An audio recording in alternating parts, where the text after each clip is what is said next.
सिर्फ इसलिए कि एक जुमला इब्तदाई मौसूदात में जाहिर होता है, क्या ये खुद ब खुद उसे इलाही वही बना देता है? मरकज की इंजील को कदीम तरीन लिखी गई इंजीलों में से एक समझा जाता है, लेकिन हमें ये नहीं भूलना चाहिए कि मरकज के कुछ इब्तदाई मौसूदात में जुमला खुदा का बेटा शामिल नहीं है। मिसाल के तौर पर कोडेक्स साइनाइटिकस, जो 4वीं सदी का एक कदीम तरीन मौसूदा है, उसमें ये जुमला शामिल नहीं है। ये जाहिर करता है कि इस्तिलाह खुदा का बेटा बास कॉपियों में बाद में शामिल की गई होगी।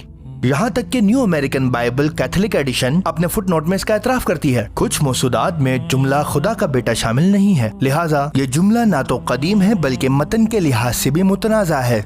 नाइसिया की कौंसिल 325 ईस्वी इस सवाल को हल करने के लिए बुलाई गई थी कि क्या यसू मखलूक में से थे या नहीं। दूसरे अल्फाज में उस वक्त तक यसू की उलूहियत अभी तक तयशुदा नहीं थी। माहिर इलाहियात एरियस का ख्याल था कि यसू एक मखलूक थे जिनकी बड़े पैमाने पर पैरवी की गई। लिहाजा हमें लाजमन पूछना चाहिए कि अगर यसू वाकई खुदा थे तो चर्च को उसका रस्मी तौर पर ऐलान करने में 300 साल क्यों लगे? इस्लाम में इस तरह की कोई उलझन नहीं है। कभी भी ऐसा कोई मुबाहिसा नहीं हुआ कि क्या हजरत मोहम्मद सल्लल्लाहु अलैहि वसल्लम खुदा थे। इसके बरक्स मसीही तस्वुर खुदा का बेटा यूनानी फलसफे और रूमी शाही सियासत के इम्तजाज का नतीजा है, लेकिन इस्लाम वाज़े तौर पर कहता है, आप कह दीजिए कि वो अल्लाह ताला है और एक ही है, सबसे बेनियाज है, ना उसने जना और ना वो जना गया और ना ही उसका कोई हमसर है। ये 4 आयात 1000 सफ़ाहात की बहस को खत्म करती है। ये वही है, ये है तौहीद, इलाही इत्तिहाद, यही सच्चाई है।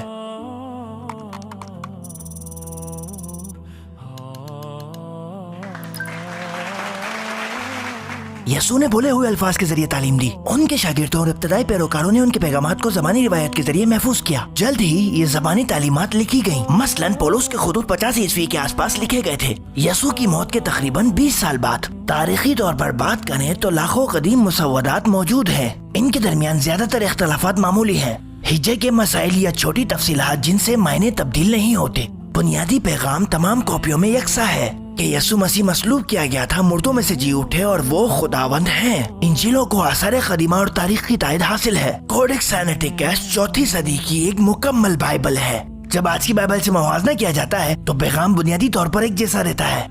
इसके अलावा 1ली और 2री सदी में इब्तदाई चर्च फादर्स के खुतूत में इंजीलों के सैकड़ों इक्तिबासात शामिल हैं। 4 इंजीलें मैथ्यू, मार्क, लूक, जॉन मुख्तलिफ नुक्ता नजर की अक्कासी करती है। अगरचे उनके दरमियान छोटे छोटे इख्तलाफात हैं, ताहम वो आम वाक़ियात पर मुकम्मल तौर पर मुत्तफिक हैं। मसलूबियत, जी उठना और मौजज़ात। नतीजा नहीं, बाइबल की असल में बिगाड़ नहीं हुआ है। हजारों मुसव्वदात एक ही पैगाम देते हैं, खुदा आपसे मोहब्बत करता है, यसू निजात दहिंदा है। और ये पैगाम सिर्फ इंसानी कोशिश से महफूज नहीं रहा, इसे इलाही रहनुमाई के जरिए महफूज रखा गया है।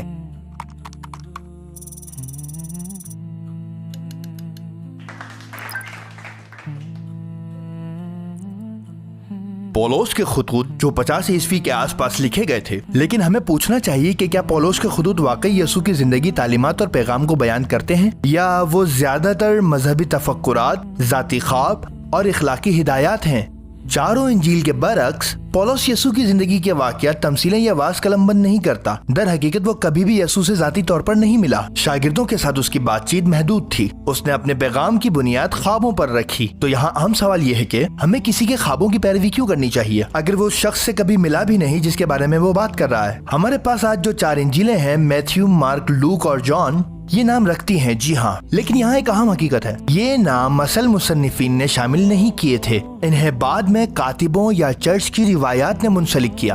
अब हैरान कुन बात यह है कि 4 में से सिर्फ एक, मैथ्यू, यसू का शागिर्द था, लेकिन वो इंजील भी यूनानी में लिखी गई है, अबरानी में नहीं। ये बहुत कम इम्कान है कि 1ली सदी का एक यहूदी शागिर्द अपनी इंजील यूनानी में लिखेगा। मजीद बरा मैथ्यू की इंजील मार्क के बड़े हिस्सों की लफ्ज ब लफ्ज नकल करती है। अगर मैथ्यू एक ऐनी शाहिद था तो उसे किसी दूसरे माखिज की नकल करने की जरूरत क्यों थी? जहाँ तक जॉन का ताल्लुक है, रिवायत कहती है कि वो एक शागिर्द था, लेकिन जॉन की इंजील सबसे आखिर में लिखी गई है, गालिबन 90 से 110 ईस्वी के आसपास। बहुत से उलमा का ख्याल है कि ये खुद जॉन ने नहीं बल्कि उनके बाद की कम्युनिटी ने लिखी थी। दूसरी तरफ का दावा है कि चारों इंजीलें मुख्तलिफ नुक्ता नजर दिखाती हैं, लेकिन वो सब बुनियादी कहानी पर मुत्तफिक हैं, लेकिन ये दुरुस्त नहीं है। मिसाल के तौर पर यसू के आखिरी अल्फाज क्या थे? मैथ्यू, ए मेरे खुदा तूने मुझे क्यों छोड़ दिया? लूक, ए बाप मैं अपनी रूह तेरे हाथों में सौंपता हूँ। जॉन, तमाम हुआ। ये ऐसे मतनी इख्तलाफात में से सिर्फ चंद हैं।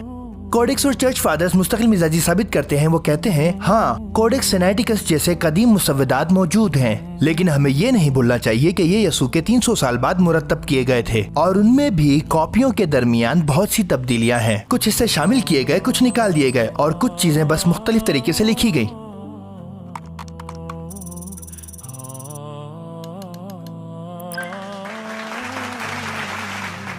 अपनी आखिरी दिफाई तकरीर करें, ये मुबाहिसा खत्म हो जाएगा।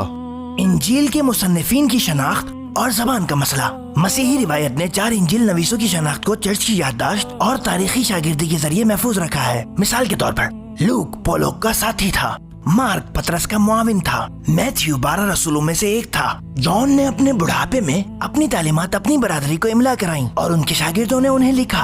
हाँ, ये सच है कि पौलुस अपनी दुनियावी जिंदगी के दौरान यीशु से कभी नहीं मिला, ताहम पौलुस ने ख्वाब में जिंदा मसीह का सामना करने का दावा किया है। आमाल 9, जैसा कि उन्होंने गलेशियंस बाब नंबर 1 आयत नंबर 12 में लिखा है, मैंने ना इसे इंसान से हासिल किया और ना मुझे सिखाया गया, बल्कि ये यीशु मसीह के मकाशिफे के जरिए आया। क्या इंजीलें एक दूसरे से मुतसादिम हैं? एक आम तनकीद ये है कि इंजीलें सलेब पर यीशु के मुख्तलिफ आखिरी अल्फाज बयान करती हैं और हाँ, मैथ्यू, लूक और जॉन मुख्तलिफ अक़वाल बयान करते हैं, लेकिन ये कोई तजाद नहीं है। ये एक तकमीली शहादत का मामला है। जरा गौर करें, एक शख्स मरने से पहले एक से ज्यादा जुमले कह सकता है। हर गवाह एक मुख्तलिफ लम्हे को उजागर कर सकता है। एक ने उनके दर्द पर तवज्जो दी, मैथ्यू, दूसरे ने उनकी सुपुर्दगी पर, लूक, तीसरे ने उनकी आखिरी फतह पर, जॉन। ये मनगढ़ंत कहानियां नहीं है, ये आजाद ऐनी शाहिदीन की जानिब से फितरी तब्दीलियां हैं। हर एक ही वाक़ये पर अपना नुक्ता नजर लाता है।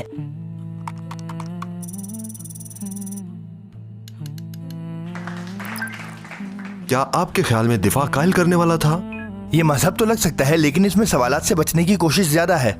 अगर वो अल्फाज इस बारे में मुख्तलिफ अकायद की तरफ ले जाते हैं कि वो कौन है, तो ये सिर्फ नुक्ता नजर का इख्तलाफ नहीं है, ये मतन पर एतमाद करने का एक संगीन सवाल बन जाता है। जरा गौर करें, मैथ्यू में यीशु दर्द से चीखते हैं, छोड़ जाने का एहसास करते हैं। लूक में वो सुकून से अपनी रूह बाप के सुपुर्द करते हैं। जॉन में वो कहते हैं तमाम हुआ, जैसे कोई फातिहाना इख्तिताम हो। इनमें से कौन सा सच है? ये सिर्फ छोटी तफसीलात नहीं है, ये हमारे यीशु को देखने के तरीके को बदल देती है। और कोई भी इंजील नवीस दर हकीकत मसलूबियत के वक्त मौजूद नहीं था, तो ये अल्फाज कहाँ से आए? ऐनी शायरीन से नहीं। लोग एक ऐसा खुदा चाहते थे जो उन जैसा लगे, तो उन्होंने एक बेटे का तस्वुर कर लिया, लेकिन खुदा ने हमें बताया है कि वो वाकई कौन है। ना उसने जना, ना वो जना गया, उसका कोई हमसर नहीं है, वो मर नहीं सकता, वो सलेब पर शिकस्त नहीं खा सकता, वो अब्दी है। इस्लाम खुदा की सबसे वाज़ेह, खालिस और मंतकी समझ फराहम करता है। और ये मत भूलें, इस्लाम यसू को मुस्तरद नहीं करता, ये उनकी हकीकी शनाख्त का दिफा करता है। यहाँ तक कि कोई शख्स मुसलमान नहीं हो सकता जब तक कि वो ईमान न लाए कि यसू खुदा के नबी थे।